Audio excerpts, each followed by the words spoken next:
Welcome to the Get Out There and Get Known podcast. Join Pam Perry, veteran PR strategist, Emmy award-winning producer and publisher of Speakers Magazine, who will show you how to crack the code in getting out there to get known. Each week, she either interviews her media friends, PR colleagues, or she just goes solo, offering you strategies on publicity, publishing, and platform building. So listen up to hear how to get booked on media places and on superstar stages. Now, here's your host, Pam Perry.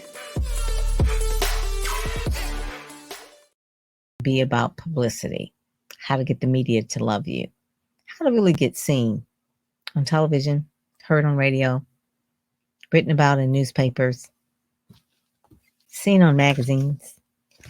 How do you get the media to love you? So that's what we're going to talk about. But before we get to that, I'm going to tell you a little bit about who I am and why you should listen to me.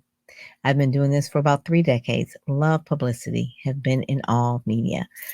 Majored in journalism when I was in college, and then out of college, I worked for the Detroit Free Press. Worked there for about 7 years. Was a freelance writer as well as also in the advertising sales department. So I wrote ad copy. Didn't think I'd be doing that. Then I eventually got bored with that and I went into radio. Started writing radio copy. Love that. Did advertising sales. Love that. Then eventually I got an epiphany. I says, you know what? I'm doing all this stuff for other people. It really is okay, but I want to do something more meaningful. I quit all of that at the age of 30 and says, I want to go work for a nonprofit because I need more meaning in my life. So I went to go work for a nonprofit. I was the development director. I was the database person. I did the publicity. I did the newsletters. I did the events, and I was wore out for like zero money almost compared to what I was making before. And I was really, really kind of struggling. I was on the struggle bus. I actually did file bankruptcy at like 32 years old because I was still spending at the level of when I was making the major money, working in advertising sales and doing the writing. And then I was still trying to keep that same lifestyle and making like half the money. What was I thinking? Anyway, the long story short, I had no mentors in my life, had no coaches during that point in time. So I really told my boss at that time, I says, you know, I love what I'm doing, but I can't work here. I'm going to be homeless. It's like, I either need a raise, it was a small nonprofit, or I need to leave. And so the thing was, he said, I get it. He says, you are very talented. He says, you're very talented in publicity. He says, we have had front page stories. We have been on the television. We are just raising so much money. He said, but I can't really give you a raise. He said, but I will make a recommendation for you to be a PR director at the Salvation Army, larger nonprofit. Things began to stabilize. Things became good. I stayed there for about 7 years. Loved the work. But the key thing was, it was a Salvation Army, keyword salvation, and also they had a brand. So I love doing the ministry work, doing the human interest stories, the human stories that have the tug on the heart, the good work they were doing and promoting it. You promote nonprofits so that they can raise money and be invisible for the public. Love that work. Eventually, I left that, got bored. It seemed like I have a 7-year itch with these jobs, right? So 7 years later, I leave there and I don't start my own company. I joined my husband at that time who had a company. We got married, had a baby, and on maternity leave, I began to think, what do I really want to do with my life? Do I want to go back to the Salvation Army? Because they didn't really promise me the same job. This was the key. Probably would have went back if they promised me the same job as director of PR, but they put me in an area called planned giving. Talking to people that were almost like thinking about dying, how to plan their gifts. Not me. I was like, nope, that's okay. And I said to my husband, I said, you know what? I think I can really join you in your company. He had a marketing company, advertising agency. I've done advertising. I said, I could work with you. So I became the vice president of PR of his company. Now, mind you, this is a company that is not mission oriented. They were really doing marketing for automotive companies. I'm okay with cars. I drive cars. Don't really like working in terms of advertising, marketing for cars, but I did it. And again, worked my magic in terms of pitching to the media, writing press releases, getting publicity for the clients. They loved it. I didn't really feel fulfilled. So a few years later, my daughter was probably about 4 years old, year 2000. And the company really had had been around for about almost 10 years, probably about 8 years. And it really wasn't working because the economy had changed and things with the automotive industry were really shifting. And at that point, the largest clients he had, General Motors, Ford, and Chrysler, were in Detroit. They were late on their receivables. And we had a staff of about 6. We had an office, we had a conference room, we had the whole shebang, right?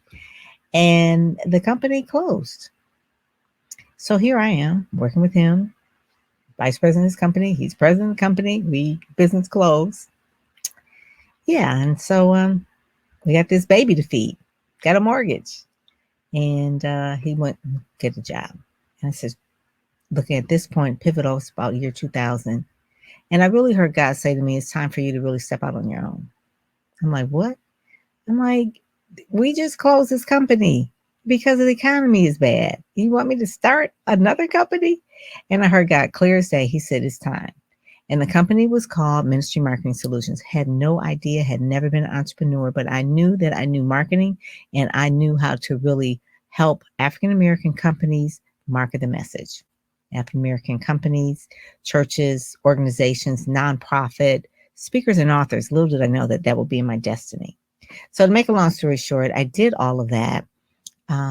The first 5 years was on a struggle bus. My husband was working in different ad agencies, again, working with cars. He was working with one of the largest ad agencies in the country. He's working on Ford. And so he was doing okay, but I was on the struggle bus and I was like, I'm doing all of this work and I'm not really seeing any fruit from it. So it didn't really change until I got a coach. And I remember one of the things the coach told me.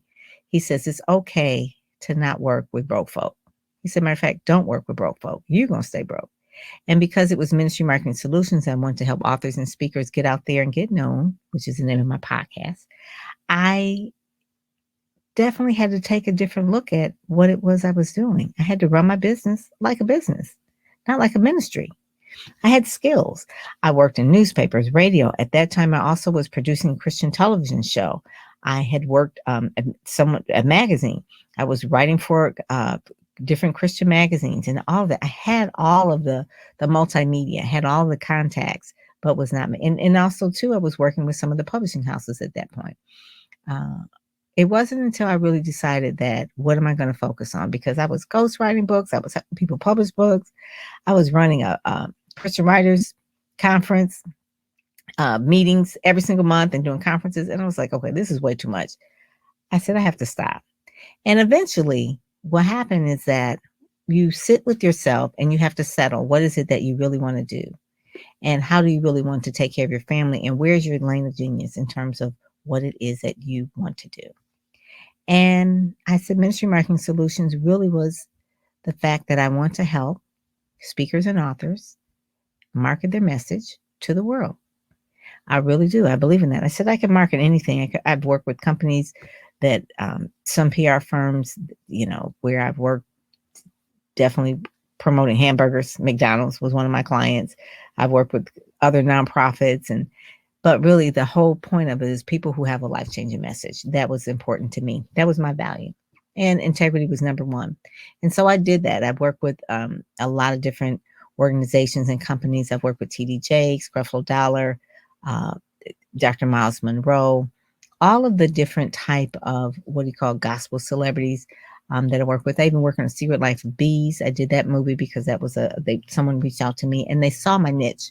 So what I'm trying to say, the number one thing, how to get the media to love you, is to have a niche, to have something that really people can say that's what you're known for. That's your go-to. That is what you're expert in, because they're looking for subject matter experts. When I honed down exactly what my niche was, what it was that I was to do, what I'm called to do, who I'm called to serve, I was unapologetic about it, that it was African-American Christians. It was those that really wanted to speak and write books and really help them promote them through the media. So I had people definitely on different shows, from Tom Joyner at that time to the Word Network, TBN, Charisma Magazine, all the Christian magazines, and then also the litany of Black press. And that was all of the Radio 1 stations and that sort of thing. And of course, the community stations too were in there. So every station, major station, has like a community affairs program. So I always was doing the the tour for my clients to get on the community fair shows on the weekend. They're usually Saturday or Sunday. And so that's how I met people like Roland Martin and things like that. And people knew me, Karen Hunter, those people knew me because I was that girl. I was the person that would get those people who were in, that had the message. And then I was marketing them in terms of the inspirational message out to the world. So the number one is to really define a niche,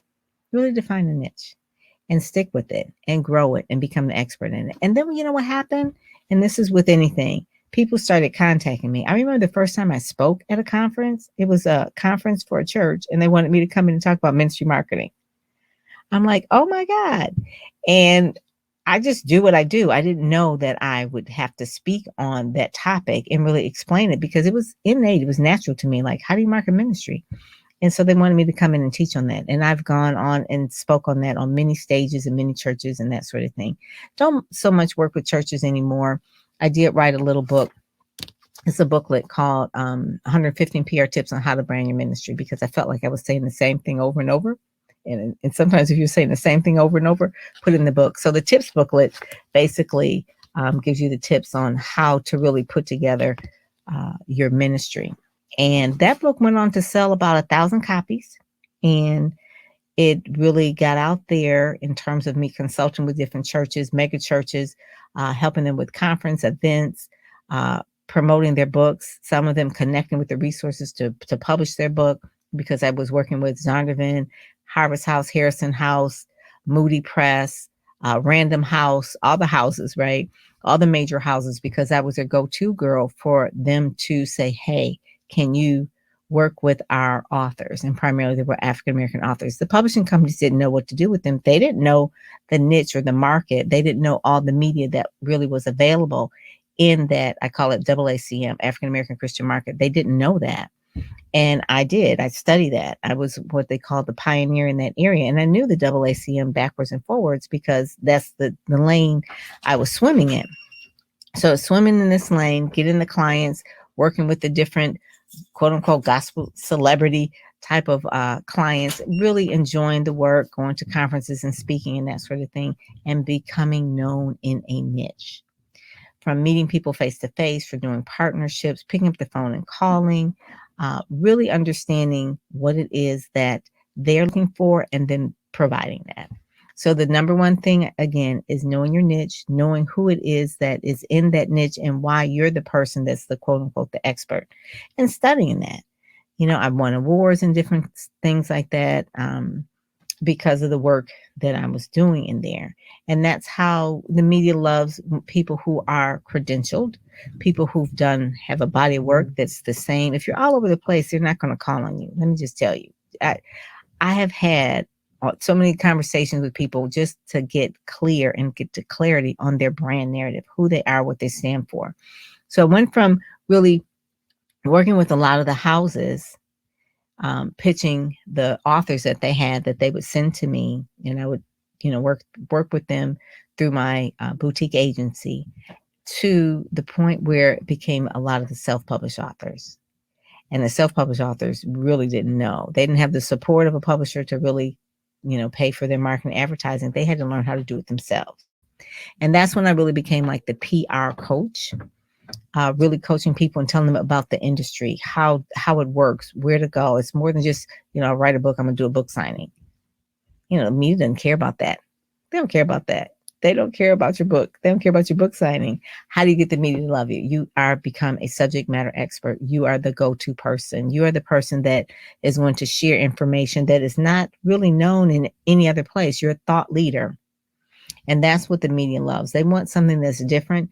Every single day they have to fill a news hole, and they want to fill it with something different. If it's always the same, their ratings are going to drop. People are like, this is the same old stuff. But if you have something that's cutting edge, new and exciting and intriguing, that's what they love. That's what they love. And so the other thing is, once you have their attention and you're the expert, you have to have your stuff together. You have to have your marketing materials together. You have to have your collateral.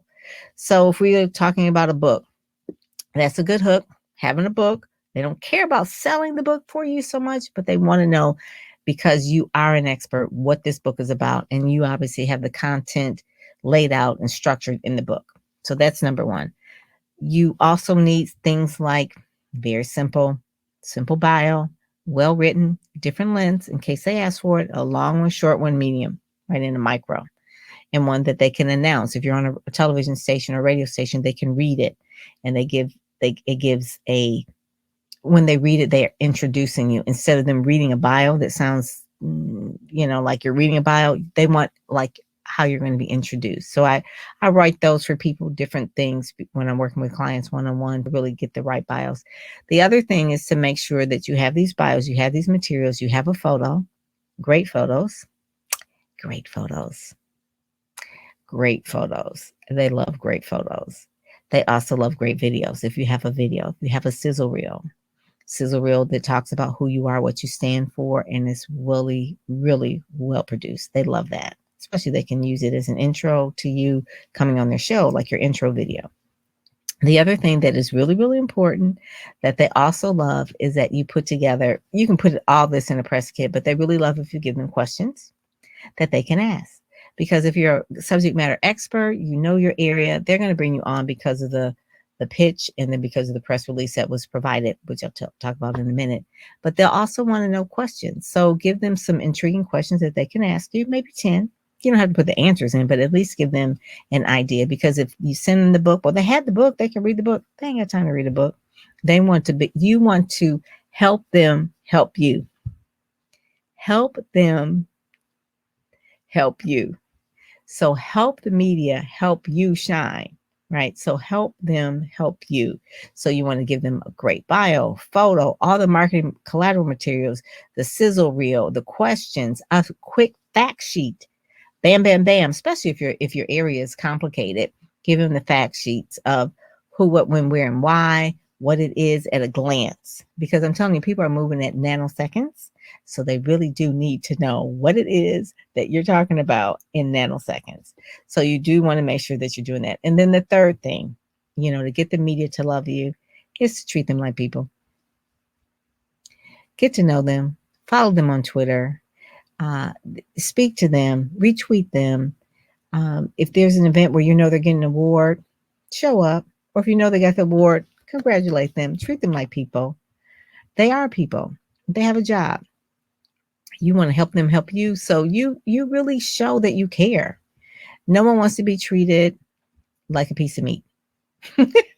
So you want to make sure that you get to know the media from the standpoint of how can I assist you? How can I help you? Just like with any natural networking relationship, you're going to develop a relationship, media relations. That's why people pay publicists, because they have the relationships with the media. But you, because of the internet, because of social media, you can develop your own relationships. But start small. Don't try to reach out to Tamara Hall. Okay, start at the beginning. Start with your local ABC, NBC, CBS stations. They have morning shows. Get to know the producers, get to know the media. All this is on the website. Does it sound like, oh, that's so much? Well, I teach that in my branding accelerator course. So all of these things, it does sound like a lot, but once someone guides you through it, it's like it becomes part of your lifestyle, part of the natural thing. That's why some people get media and some people don't, because they don't know how to work it. They don't know the system. They don't know how to really approach people, what to say, what to do. And it can be exhausting if you don't know what you're doing, because you're going to get a lot of no's, but it is like sales. So you are the product, you're selling yourself to the media. How do you get them to love you? You're going to help them help you by having a niche, having it defined. You're going to have right marketing materials, and you're going to treat them like a person. You're going to really care about them as a person, what their show is about, how to make them look good to their boss. They want to look good to their boss. So you're going to make them look good to their boss by doing a good job for them, making it easy for them. They don't want to keep calling you back. Send me a different picture that wasn't high res. Send me the book again, or, can you unzip your PDF and send me the bio so that it's in a Word so I can cut and paste it now, make it easy for them. Ask them what it is they want and show up on time and thank them. Show up on time and thank them. Show up early and thank them. After they've done what they've done, then you go back and thank them. So why is media important? Why is publicity important? One, it gives you visibility fast, and you come out of the fray of being in all the social media and all the posts in Facebook, Instagram, TikTok, Reels, Clubhouse, whatever. You come out of the fray, you're now in the bastion in the media world where you're vetted by journalists. And that holds bigger credibility. All of my clients, when they're on those platforms, they get calls right away. The people are attracted to you because they've heard you from a different lens versus what you're punching in on Facebook and Instagram. Okay, that's one thing. Not to say that's important. It is important, especially if you've been showing up on different shows or community programs, or you had a newspaper article written about you. Definitely post it on social media. That's just a great little, hey, I've done something in the media. That they love that too, because the media likes the fact that you are sharing their information out to the world, that you were on a particular newspaper or in a magazine. If you're in a magazine, you want to post it. You want to post it more than once, because obviously people won't know that, that you were in there. People scrolling through. It's like, oh, you're on such and such, or yeah, you were on PBS. So I have clients that are on PBS, rotate it once a month.